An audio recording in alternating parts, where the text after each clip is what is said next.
Welcome you've had a good lunch, a Bengali thali, and that can often put the best of us to sleep. But we're going to wake you up now because we have a very special session. Sorry? Okay, good. Investors Inc. Should I be betting big on Bengal? Please welcome Sanjeev Goenka, Chairman RP-Sanjiv Goenka Group. Mr. Bengal as they call him. Sanjay Budhia, Managing Director, Patton Group, and Neotia. Please welcome.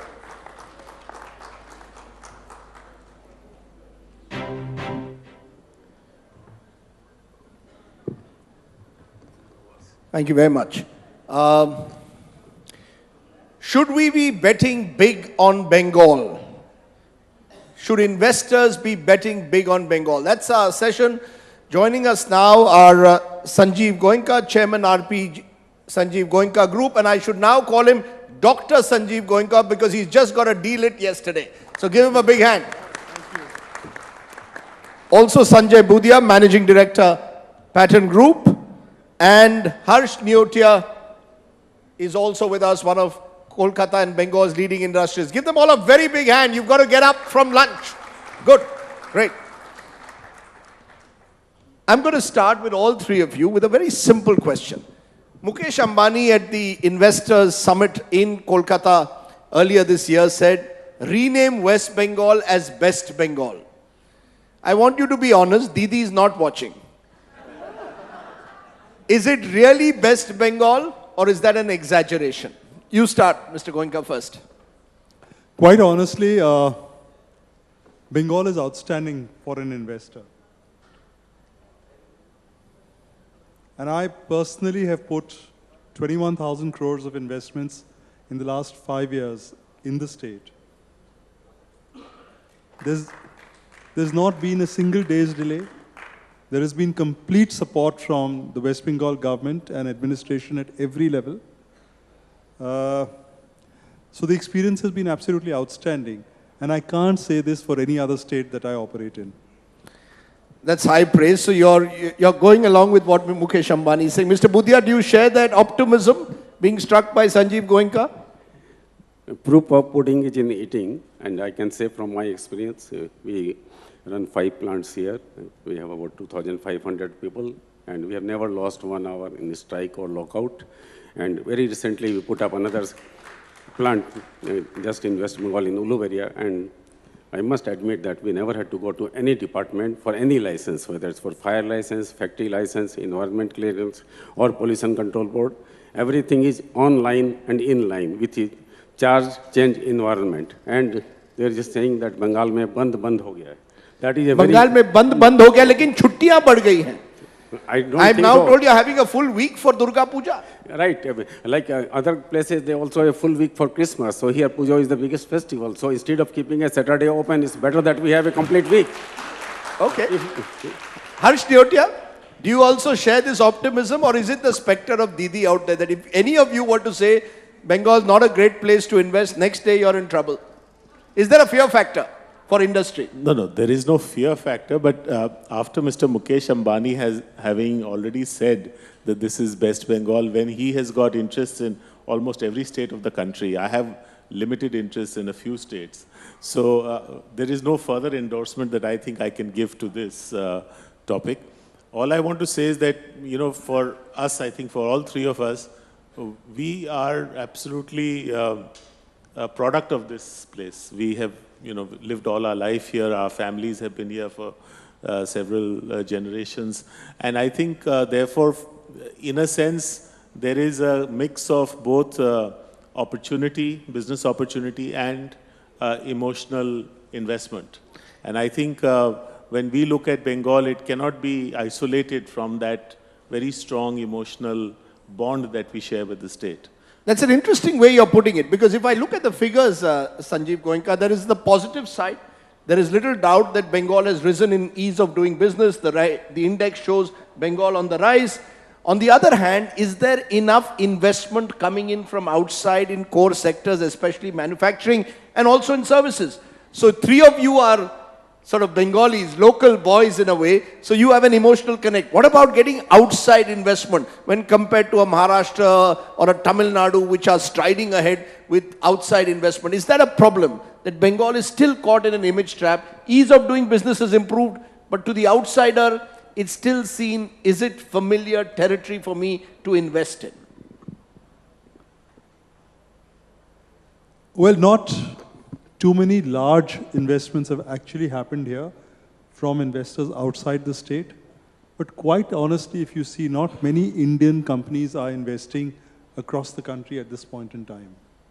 So that's the first point I'd like to make. The second point I'd like to make is, clearly there was a perception gap. 34 years off the left, there was no investment. And the left didn't want investment. That image is beginning to get corrected by these investor summits, by these road shows that the chief minister and the finance minister do. Has it got completely corrected? No, it hasn't. Is it getting corrected? Yes. And people will look for more success stories, more endorsements, and then they will go and put their money. So investing is not about emotion to my mind. Investing is about commerce. And until they have evidence, I do not think you will really see investments coming in. But I'm told Bengal was #1 in the medium and small scale. It was. Yes, investments. There are a few large investments which are coming in, and you can hear these commitments. And if they were all to happen, then I think it's a very good beginning. So in a sense, Ms. Banerjee also was a victim of an image trap. Because, when she first went on these road shows with you industrialists, to London, to Scotland, now to other parts of the world, people said, Didi, business, will it really work? Because she also had an image in the opposition of being someone who sort of hit the street at the slightest moment. There was an element of skepticism when she came to power. Now when you go on the road shows, do you see a changed image of Mamata Banerjee? Do you really see her being able to break this perception gap? You see a very much more confident Mamata Banerjee. You see a very much more aware Mamata Banerjee. You see a Mamata Banerjee who's a lot more experienced and who's very clear about what's good for the state. And she's making the right moves. And her passion and her desire for creating employment actually comes through very, very sharply when she speaks. But the fact, Mr. Budhia, that this is an opposition-ruled state, does that in a sense become an area of difficulty, of controversy? Today, Mr. Sanjeev Goenka can praise Mamata Banerjee in Kolkata. Tomorrow, if he was to do it in Delhi, there would be people who would say, opposition-ruled state, the BJP might, their antenna will go up. Does it become more difficult to invest in an opposition-ruled state in today's India for all the talk of cooperative federalism than it is in a BJP-ruled state? Honest answer. I'll be very honest. I think Sanjeev can answer that question very well because he operates in most of the states. But I, being a die-hard Bengali with my units here, I would like to add what Sanjeev has said, that when our CM Mamata, when she talks, people talk of B2B, business to business, or P2P, people to people. But for her, it is H to H, that is heart to heart. She wins people's heart. And like in Germany Roadshow, we saw some of the people who were there, and after her talk, they were really moved and impressed because she talks from the heart. And that is what is very, very important. But Budhia sahab, businessmen don't work from the heart. They work from the head. So today, if you see that you're going to invest big in Bengal, and tomorrow Mr. Modi or the central government says, who is this big investor suddenly in Bengal? Is there a fear factor? You're saying you want to pass this question to Mr. Goenka and Mr. Neotia. Is it easier to invest in a BJP-ruled state today than an opposition-ruled state? I'll take this. Yes. I think it really doesn't matter who's in administration. So when you invest, you're not looking at whether it's BJP governed or Trinamool governed or Congress governed or Kumaraswamy governed. It doesn't matter. It's about which state gives you the best atmosphere to invest in and the best probability of getting higher returns.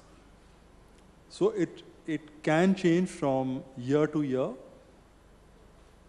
You have in Telangana, you have a KTR who's really coming out all guns blazing and saying, listen, come and invest.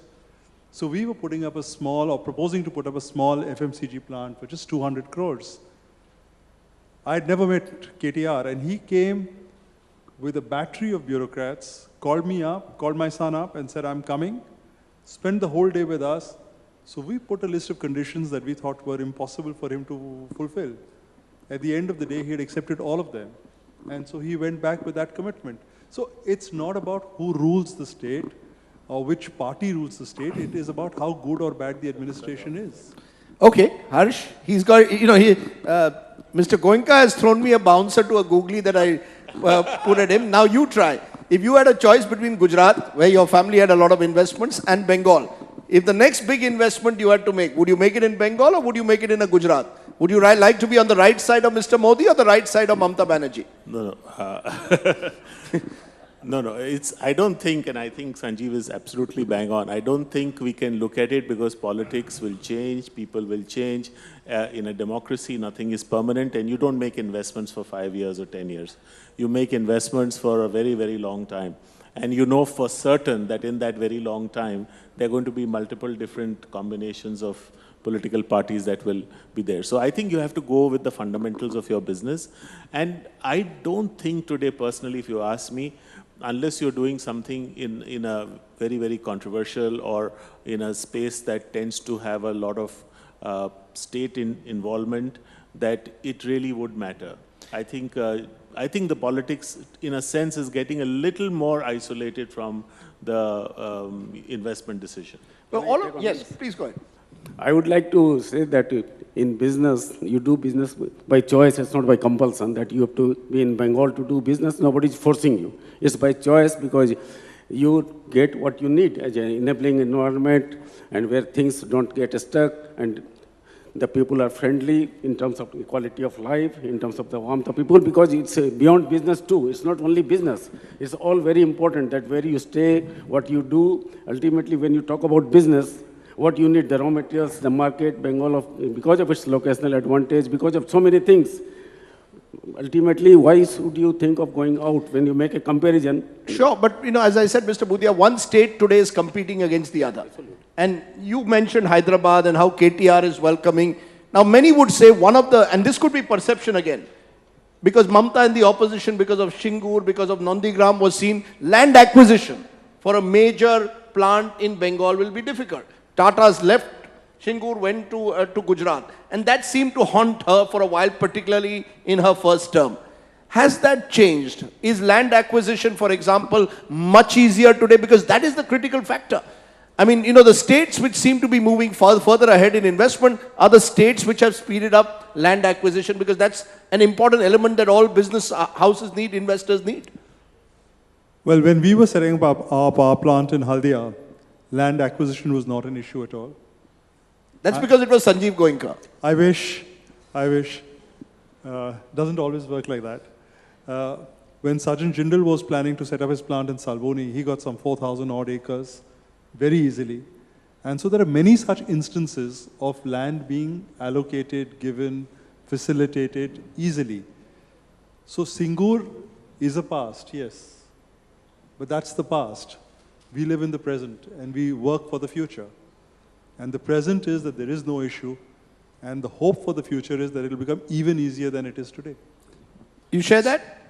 No. Well, first of all, in Bengal, we are going to have a land problem, simply because we have much more population per acre of land than any other part of India. That's right. And second is that our fertility of our soil is very high. So there's a very large number of people dependent on agriculture, and the agricultural holding, because of the land redistribution thing that happened during the left front rule, is very, very small. So if you want to buy 50 acres of land, you probably have to deal with about 2,000 people or 4,000 people. So this is a problem. And therefore, land acquisition is not going to be easy. Second is that the cost of land acquisition now has gone up quite significantly. But there are pockets of districts like in Purulia and some other areas where there is a lot of land which is not very fertile and where it is easy.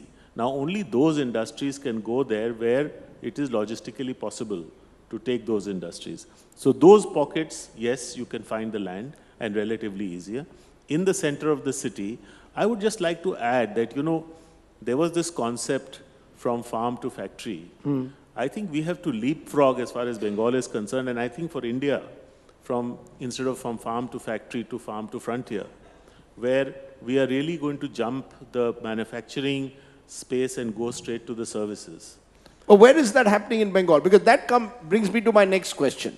You've invested 21,000 crores. Many of you are also investing big amounts. But tell me, what is the next big thing for Bengal? I mean, look at your IT park. It's a step forward. But it's still nowhere compared to other states. Look at tourism, which is another potential service sector industry. Compare Kerala today to where Bengal is. Which are those key industries? Can I take that question? What's the next big leap forward for Bengal? You talked about IT. I think TCS employs more than 35,000 people here, and they are going for expansion. So one brings another. It's like the smell, good smell or bad smell. The good smell is going out, and I think all of you, the leading media houses, also need to take that story out, that Bengal is back to business and Bengal beckons. No, that's why we've come to Bengal. You see, Bengal could not come to Delhi. India Today has to come to Bengal. That's... contrast it.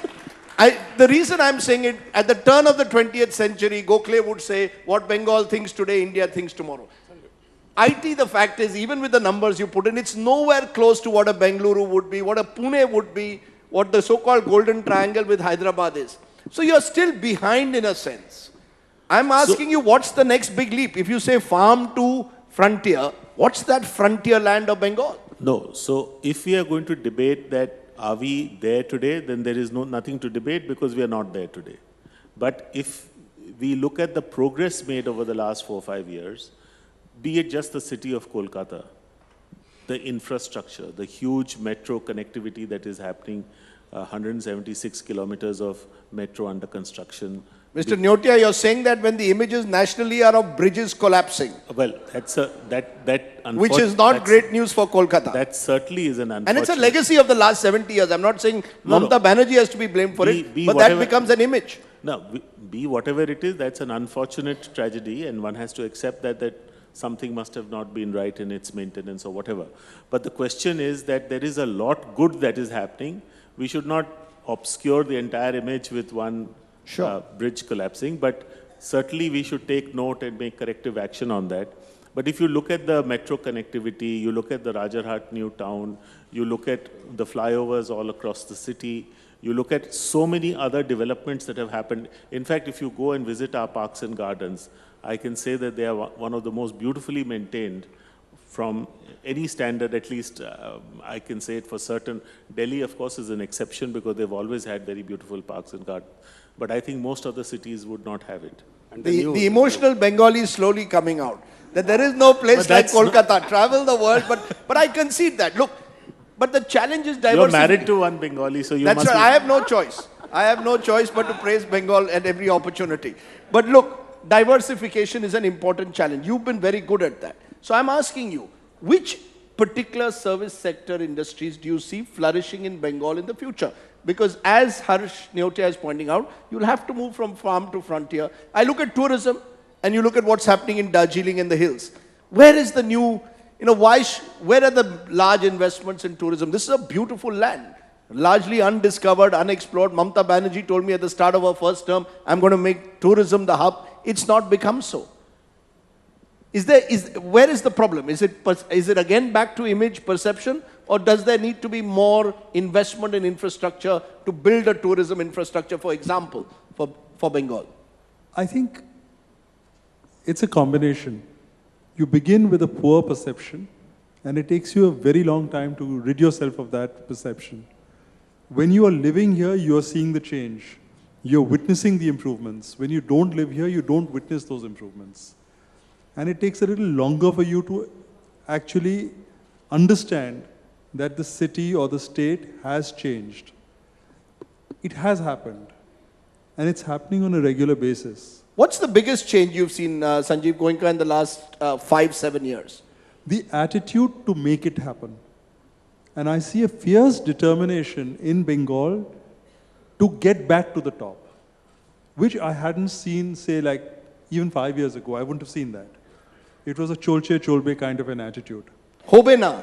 Not The hobena. Hobena is not happening anymore, No, right? cholche cholbe means chalta hai chalega. No, earlier it was Hobena. Then it was chalta hai Hobena chalega. became Cholche, which now you're saying has become We have to make it happen. Hobe, We have to. hobe. We have Hobe. to. We have, Hobe. Okay.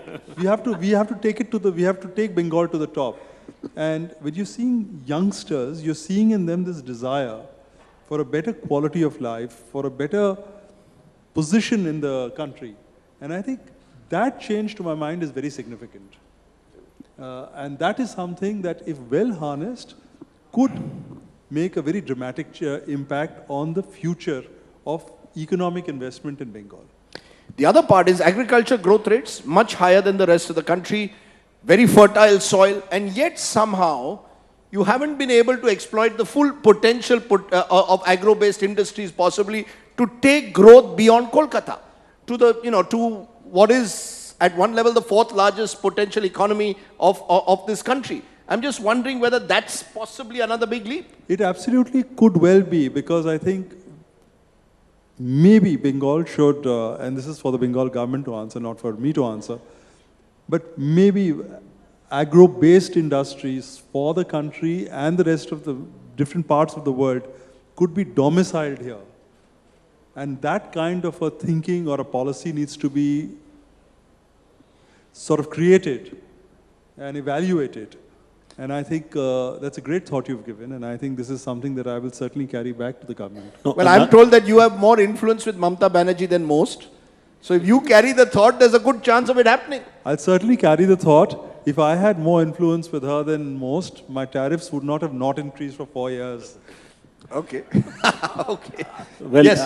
I would like to add that one other area where I think we have done extremely well is in textiles. And textiles as in garments. So that is something where we've been much behind Bangladesh, and we are still much behind Bangladesh, but we're catching up. There are large number of garment parks that have come up in recent past. And there is a huge potential. In fact, some of the big brands of India in hosiery, etc., are based out of Kolkata, and they have their manufacturing facilities. But you're still behind Bangladesh. So the problem is not the Bengali. The Bengali in Bangladesh is competing with the world today in textiles. Somehow Kolkata got left behind, not only did the rest of India leave Kolkata behind, even Bangladesh left you behind. No, well, we must remember, I mean, whatever little I know, I'm not in the business, but since a friend of mine is, Bangladesh had some advantage in exporting to the Western countries, which India had a disadvantage. So that gave them an initial sort of leap ahead. But that's not a full excuse. I think we need to really improve on that. But that's a possibility, because the karigars that are here, I mean, in fact, some of the best fashion designers of the world are from Kolkata. And if you see their work, it is by far the best that India can produce. And that's all done by local karigars. Which, Mr. Budhia brings me to the point of being a gateway to the East. The location of Kolkata, the location of Bengal gives you a huge opportunity to look at a part of the world which perhaps the rest of India does not have that same locational advantage. Do you see Bengal or investors in Bengal having to take full advantage of that in the future as new markets? Yeah, absolutely. This is a work in progress. And I would like to add to your first question about the leadership qualities. Our Chief Minister, I think, is the only Chief Minister who has gone to all the districts of Bengal, because that is very important to send the message from CMO to video. And, it's not only once, it's many times. So you were saying, why not industries coming except Calcutta, or why not they reach out? I think this is what is going to happen in different areas, like leather, for an example, and engineering. The locational advantage, what you said, and I mentioned the raw material, the market, and the accessibility to Southeast and our neighboring countries, neighboring states. There is no reason that Bengal has to flourish. Sanjeev, Mr. Goenka, you were smiling when he said that. She doesn't take you on her district tours. She only takes you to Scotland, Germany, or is that your choice? I mean, it's about time that some industrialists went with Mamta. She's remarkable in that regard. She's very rarely in Kolkata. It's her strength. She keeps going to districts. Maybe industrialists also need to go with her and discover that part of Rajdeep, Bengal. we've all done it. Well, I think Harsh was with her just day before yesterday. So We've all done it. In where fact, did you go with her last? Here, just in Siliguri, 2 days back. So what do you go? I mean, No, it'll there be was- interesting to know what you do when you go with her on these local trip. You're not contesting election from Siliguri. No. So why, and it's very rare for a chief minister to take industrialists with her on local district tours. No, so what is the purpose of it? This particular visit, she was opening a tourism infrastructure that she had set foundation stone on a few years ago. So the first phase was opening, and she wanted those of us who are involved in hospitality and who have some interest in that region to go along. And it's a very remarkable development. It's over 200 acres of land, and it is on the confluence of the barrage on one side, the Tista barrage, and the mountains, and so it's a very scenic space. And there is a whole cluster of hotels to come up there. The first one, which is by the government, is already operational. So I think that was the purpose, and that's why I had gone to see if we could also participate in that. But she's taken us, last time she did a similar thing at Gangasagar. I didn't go for that visit, but I think Sanjay, you went, or, yeah. So does she force you to go on these visits? Harsh Neotia, you want investment, you come with me to Siliguri. No, but you know, look at she doesn't force anyone to go anywhere. And Okay. I can tell you, I think all of us will vouch for that. It's a real pleasure to go with her because she is really very hospitable, and she's very warm, and it's a very unusual kind of. She's warm and hospitable towards you, but the politics of this state has been very contentious, Sanjeev Goenka. And we've seen it in a context, let's see Darjeeling. Look at the problems of North Bengal and the problems of Gorkhaland have all affected in a way tourism, let's say, to Darjeeling. How much does political conflict or the images of political conflict, in the left years, they seem to be a major roadblock, led to unrest, labor unrest. Has that changed in a way that is completely, in a sense, separated from industry and industrial growth? Yes, it has. And Mamata Banerjee has shown the resolve to deal with this situation. So you can agitate, but she will quell that agitation. The left tries to take to the streets, but she stops it. So she makes sure that industrial production, commercial production is not hampered in any way. And she herself has admitted in one of these roadshows, and I'm not sure which one, that in the past, Trinamool used to resort to these things, and that was a mistake. And she said, we learn with each mistake, and we learn with each passing year. And we've learned that it was wrong for the state to do it, and we're going to make sure that there will be no man days lost. And we don't experience any problems with labor, which we used to in the past. Has the attitude of labor also changed as a result? Significantly. I won't say completely, but significantly. So I would like to add one thing. See, while we have this simmering little problem in the hills, but we must remember that that's an age-old problem going back to almost 30 years, where there is a local aspiration of statehood. What she has been able to do is to contain that aspiration, but she cannot remove an aspiration of a whole ethnic group of people who are trying to emulate the fact that Sikkim is also a hill state and a neighboring state and has a very similar demographic to be a state, and why not, therefore, Gorkhaland. Obviously, we know that it's very sensitive, it's on a very, very precarious border location, and probably not ultimately wise idea to have a small state like that. It's also not a feasible entity. But be that as it may, that local aspiration is not going to disappear because one chief minister says one thing or the other. The second point, there was a Maoist, very serious thing. And she has been able to very diligently work on that and to a great extent bring it under control. So that is one of the successes. This is something which is work in progress. Okay, let me in conclusion ask, yes, Mr. Budhia. I normally say this is like from Jungle Mahal to Silk Mahal. You know, it's very important that peace and prosperity go together, and that is what she has been able to do. And very recently, we had the first time ever Hill Summit in Darjeeling, what Harsh just talked about, and people went there. I think that these are the signals which are very important, that this is the first time that any business summit has happened in Darjeeling. But job creation, critical in this is going to be job creation. And this is not just a problem Bengal faces, but the country faces. Creating jobs, new jobs, presumably that's the next big challenge for any government. Yes, I think creation of jobs, but more importantly, increasing the state GDP, whether it is through creation of jobs directly or indirectly, whichever way. As long as the GDP keeps growing, the economy keeps thriving, and people keep prospering, I think that's a good state for the state to be in. Okay, I've got a minute to go, and I'm going to ask each of you, since you go on all these trips with Mamta Banerjee, but maybe she doesn't, there you have to be sort of deferential, here you don't. What is that one piece of advice you'd like to give Mamta Banerjee? You go first, Harsh. What is that one piece of advice that you would give Mamta Banerjee to make Bengal the destination for investors? If there was one thing you'd like her to do for you. No, I think she reaches out in her communication brilliantly, and probably she is not up to it in terms of facts, figures, and data.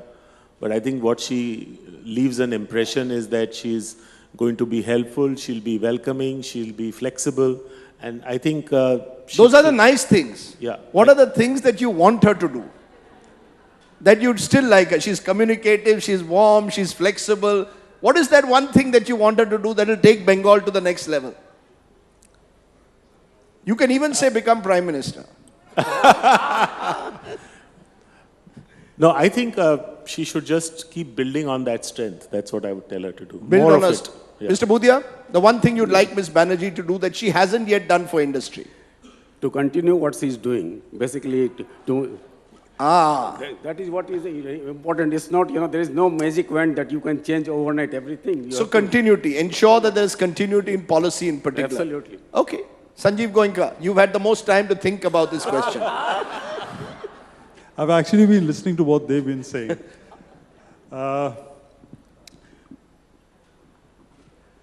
I think the many things which she does which are right in terms of communication and all that, I would take a few more examples of success of having invested in the state and those investments having done well. So she takes many, but maybe take a Sajjan Jindal who's done well with his investments. Even though his investments were much less than what he had originally promised. That is because, yes, but the fact is that whatever he's invested has done well. A Mukesh Ambani who's done well out of his investments. So, and these are voices which get heard more than some others. Okay. Final word, Dr. Saab. When are you bringing out Karwa 2? You've got this wonderful thing that you brought out. It's hugely successful for a retro music fan like me. What you did last year with retro music was great. So when does Karwa 2 come up? Quite honestly, Karwa... Are you still building on the success of Karwa 1? Well, quite honestly, Karwa 2 and Karwa 3, both are ready for launch. But given that Karwa 1 is meeting with such a huge success, we don't want to cannibalize on that. So we are deferring the launch of Karwa 2 for a bit. So only Mamta Banerjee gets to hear it. She's a great music fan. Right? The rest of us don't get it. But look, she's, she is a music and fan. Wonderful painter, as she showed last year on this very platform. The only persons who've heard Karwa 2 or seen it, apart from the team which have worked at it, are my wife, son, daughter, daughter-in-law. Okay, so it's exclusive for now, but maybe that's the way to brand Bengal. Make sure that Karwa goes across the country. It's been a huge success. And as you said... Karwa is actually made in China. It's made in China. Why can't you make it in Bengal? Well, now it's going to be made in India as well. I think there are two... Bengal or India? India. You won't set up the factory for Karwa and... We don't set up any factories. We are going to people who have factories and getting them to make it for us. Ah, I see. Okay. That perhaps has a story in itself. But look, it's been wonderful talking to three of you. It's nice to see industry looking at politics and the political climate and the investor climate in such positive terms. And maybe that's one of the big changes that has really taken place in Bengal over the last decade. Mamta Banerjee will certainly take all three of you on her next trip. Thank you all very much for joining us here on Conclave East 18. Give them a very big hand, ladies and gentlemen.